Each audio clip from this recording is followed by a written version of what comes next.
Kisah kelahiran Nabi Muhammad Shallallahu Alaihi Wasallam.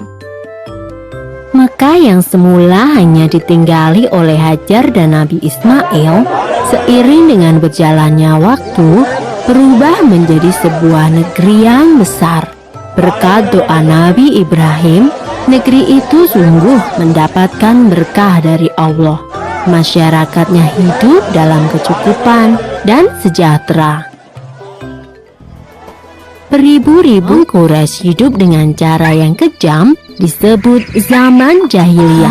Pada zaman itu, ada seorang wanita soleh bernama Aminah. Suaminya bernama Abdullah. Pada saat Aminah mengandung, sang suami jatuh sakit dan akhirnya pun meninggal dunia. Aminah merasa sangat sedih karena harus hidup sendirian.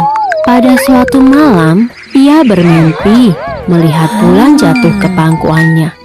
Menurut ahli tafsir mimpi, kelak anak yang dikandung oleh Aminah akan menjadi orang yang dihormati. Pada tahun gajah itu pula, Aminah melahirkan putranya. Ia memberikan nama Muhammad, sebuah nama yang tidak lazim untuk anak-anak kaum Quraisy. Ialah Nabi Muhammad, nabi terakhir yang diutus oleh Allah.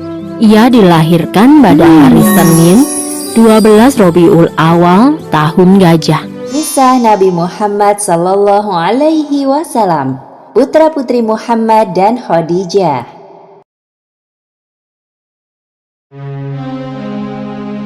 Pernikahan Muhammad dan Khadijah dilengkapi dengan kehadiran putra dan putri. Mereka adalah Qasim, Abdullah, Zainab, Ruqayyah, Ummu Kulsum, dan Fatimah. Namun kedua putra mereka, yaitu Qasim dan Abdullah, meninggal di usia yang masih balita. Bunda Khadijah adalah selama 15 tahun pernikahan bersama Nabi Muhammad. Bunda Khadijah melahirkan putra dan putri yang soleh dan solihah. Anak pertama bernama Qasim bin Muhammad, lahir sebelum peristiwa kenabian atau bi'tsah. Rasa bahagia menyelimuti dada Muhammad atas kelahiran anak pertama, apalagi istrinya melahirkan seorang putra yang merupakan sebuah kebanggaan bagi masyarakat jahiliyah. Namun kebahagiaan Muhammad dan Khadijah tidak berlangsung lama. Qasim meninggal saat usianya 2 tahun. Lalu Qasim dimakamkan di pemakaman Jannatul Mu'alla di kota Mekah.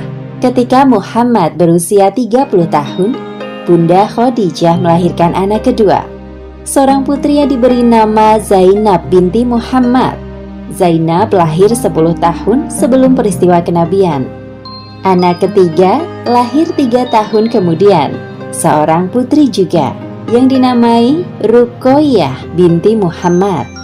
Ia dilahirkan 7 tahun sebelum peristiwa kenabian.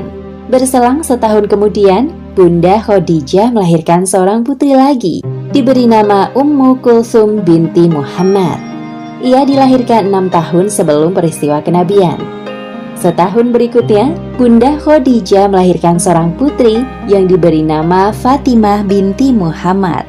Fatimah lahir 5 tahun sebelum peristiwa kenabian Muhammad Sallallahu Alaihi menginjak usia 40 tahun.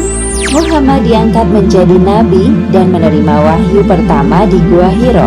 Perintah pertamanya adalah untuk menyebarkan agama Islam.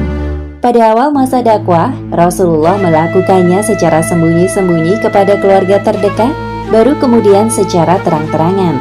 Namun mendapat banyak penolakan dari banyak pihak, apalagi Abu Lahab, pamannya sendiri, menentang keras dakwah Rasulullah. Di awal masa kenabian, Bunda Khadijah melahirkan lagi seorang putra yang diberi nama Abdullah. Abdullah dikenal juga dengan julukan At-Thahir, yang artinya bersih, dan At-Thayyib, yang berarti baik. Namun sayangnya, Allah Subhanahu wa Ta'ala menjemput Abdullah di usia 18 bulan. Rasa kesedihan menusuk hati Rasulullah karena tiba-tiba muncul perasaan yang sama ketika kehilangan Qasim, putra pertamanya. Rasulullah pantas bersedih karena kehilangan putra untuk kedua kalinya. Namun beliau tidak ingin berlarut-larut dalam kesedihan. Lagi pula, sekarang ada 4 orang anak perempuan solihah yang menjadi penyejuk mata dan penghibur hatinya. Apalagi Fatimah, si bungsu sedang lucu-lucunya. Rasulullah menyebarkan agama Islam, terjadi banyak hal tidak mengenakan terhadap putri-putrinya. Terlebih lagi, hanya sedikit orang yang mau menerima dakwah beliau.